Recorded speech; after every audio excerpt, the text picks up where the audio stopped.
മലയാള സിനിമയിൽ പ്രേക്ഷകരെ വെറുപ്പിച്ചുകൊണ്ട് അവരുടെ വില്ലത്തരം കൊണ്ട് ചില ആൾക്കാരുണ്ടായിരുന്നു. ജനാർദ്ദനെ, കൊച്ചിൻ ഹനീഫ, അതുപോലെ തന്നെ ഭീമൻ രഘു. അവരൊക്കെ പിന്നീട് നല്ല കൊമേഡിയന്മാരായി നമ്മളെ നന്നായി ചിരിപ്പിച്ചവരാണ്. ഏതാണ്ട് സദൃശ്യമാണ് നമ്മുടെ ഗോവിന്ദാജിയുടെ അവസ്ഥ. വളരെ സീരിയസ് ആയിട്ട് കാര്യങ്ങൾ പറഞ്ഞുകൊണ്ടിരുന്ന ഒരു താത്വിക ആചാര്യനായിരുന്നു. പക്ഷേ ഇപ്പോൾ അദ്ദേഹം കേരളത്തിലെ മൊത്തം ജനങ്ങളെയും ചിരിപ്പിച്ചുകൊണ്ടിരിക്കുകയാണ്. തന്നെ പരിഹരിക്കും. തൊഴിലില്ലായ്മ പരിഹരിക്കുന്നതിന് വേണ്ടി 20 ലക്ഷം അഭ്യസ്തരായ യുവതി യുവാക്കൾക്ക് കാഡസ് മുഖേന ജോലി കൊടുക്കാൻ ഇപ്പോൾ തീരുമാനിച്ചു. അങ്ങനെ വരുമ്പോൾ 10-30 ലക്ഷം ആളുകളെ പരിശീലിപ്പിച്ചാലേ 20 ലക്ഷം ആളുകൾക്ക് തൊഴിൽ കൊടുക്കാൻ പറ്റുള്ളൂ. ആ പരിശീലനം ഇപ്പോൾ ആരംഭിച്ചിരിക്കുകയാണ്. വിവിധ മേഖലയിൽ പരിശീലനം ഇനിയും വേണം. 30 ലക്ഷം ആളുകളെ നമുക്ക് ഈ 3 കൊല്ലം കൊണ്ട് പരിശീലിപ്പിക്കണം.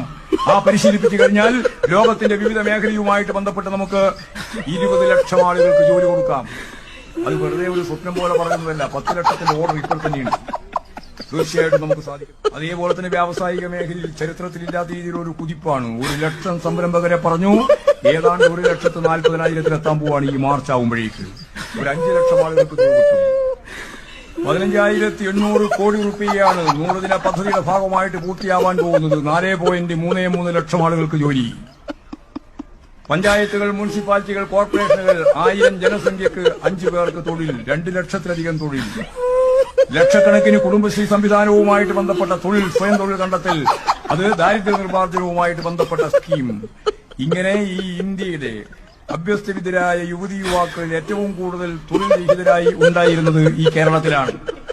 ആ തൊഴിലില്ലായ്മ 12.5 നമ്മുടെ മുമ്പിലുള്ള നിരക്ക്. 12.5.